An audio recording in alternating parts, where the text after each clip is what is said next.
Trump's CPAC speech, a fiery return to the spotlight. Former President Donald Trump took center stage at the Conservative Political Action Conference, CPAC, delivering a speech that was equal parts rallying cry, grievance airing, and self-aggrandizement. The event, held in National Harbor, Maryland, served as a platform for Trump to reassert his dominance over the Republican Party and to remind his supporters and detractors that he remains a formidable force in American politics. His remarks were laced with his trademark combative style as he took aim at political opponents, the media, and even his own past rival, Joe Biden. The speech was a masterclass in Trump's ability to captivate his base, blending humor, vitriol, and hyperbole into a potent mix that left the audience cheering, booing, and hanging on his every word. From mocking President Biden to revisiting old nicknames for political foes, Trump's address was a reminder of why he remains such a polarizing figure in American politics. Kamala, a name that elicited boos early in his speech, Trump turned his attention to Vice President Kamala Harris, eliciting boos from the crowd. "Kamala," he said, pausing for effect. "I haven't heard that name in a while. Nobody ever knows her last name." The remark was met with laughter and jeers. As Trump leaned into his familiar tactics of belittling his opponents through dismissive humor, he continued, "But think of it. I was beating Joe badly, and they changed him. Think of it. I'm the only one who had to beat two people."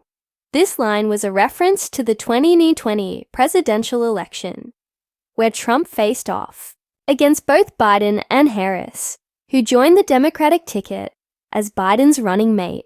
Trump's implication was clear.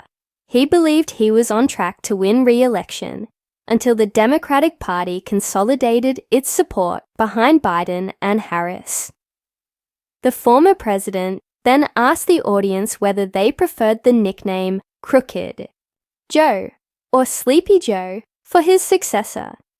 After a brief show of hands and cheers, Crooked Joe emerged as the crowd favorite. Trump reveled in the moment, basking in the adoration of his supporters. Bashing Biden, a recurring theme. Trump's criticism of President Biden was a central theme of his speech. He mocked Biden's golf handicap and even took a jab at his choice of bathing suits, offering a baseless opinion. He was a sleepy, crooked guy. Terrible, terrible president. He was the worst president in the history of our country. Every single thing he touched turned to shit.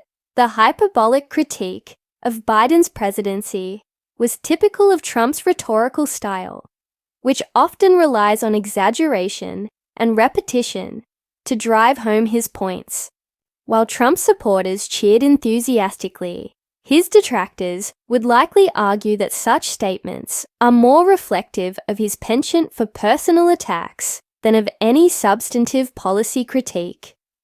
Trump's disdain for Biden was palpable, and he seemed determined to ensure that his audience shared his view. By framing Biden as an incompetent and corrupt leader, Trump sought to reinforce his own image as the rightful occupant of the Oval Office. Elizabeth Warren and the Pocahontas jab Trump also took aim at Democratic Senator Elizabeth Warren, reviving his controversial Pocahontas nickname in reference to her past claims of Native American ancestry. "She does not like me," Trump said. "She's a very angry person. You notice the way she is? She's always screaming. She's crazy." The Pocahontas nickname has long been a source of controversy, with critics accusing Trump of using it to demean Warren and trivialize Native American heritage. However, for Trump's base, the remark was a crowd pleaser, eliciting laughter and applause. Warren, a prominent progressive voice in the Democratic Party, has been a frequent target of Trump's ire. By recycling the nickname, Trump signaled that he has no intention of toning down his rhetoric, even as he positions himself for a potential 2024 presidential run. Media bashing, MSNBC, Rachel Maddow, and CNN no Trump speech would be complete without a diatribe against the media, and this CPAC address was no exception. Trump reserved particular scorn for MSNBC and its liberal host, Rachel Maddow. I watch this MSNBC, which is a threat to democracy. Actually, they're stone cold mean, he said. But they're stuttering. They're all screwed up. They're all mentally screwed up. They don't know what. Their ratings have gone down the tubes. Trump then turned his attention to Maddow personally, mocking her work ethic and ratings. This Rachel Maddow, what does she have? She's got nothing. Nothing. She took a sabbatical where she worked 1 day a week. They paid her a lot of money. She gets no ratings. I should go against her in the ratings because I'll tell you, she gets no ratings. All she does is talk about Trump. Trump. Trump. Trump. All different subjects. Trump this. Trump that. But these people are really, they lie. They shouldn't be allowed to lie every night. They are really a vehicle of the Democrat Party. Trump's criticism of Maddow and MSNBC reflects his broader disdain for what he perceives as liberal bias in the media. By framing mainstream outlets as enemies of democracy, Trump reinforces his narrative of being a victim of unfair treatment and strengthens his bond with supporters who share his distrust of the press. CNN also came under fire, with Trump dismissing the network as pathetic. His attacks on the media are a hallmark of his political brand, serving to rally his base and deflect criticism. Praise from the right. Trump is the greatest president ever. While Trump had no shortage of criticism for his opponents, he also took time to bask in the adulation of his supporters and allies. He quoted conservative host Bill O'Reilly, who reportedly said that after 4 weeks in office, Trump had become the greatest president ever in the history of our country, surpassing even George Washington. The comparison to Washington, the nation's first president and a revered figure in American history, is emblematic of the grandiose praise that Trump often receives from his allies. This week was no exception, as several prominent figures lined up to extol Trump's virtues.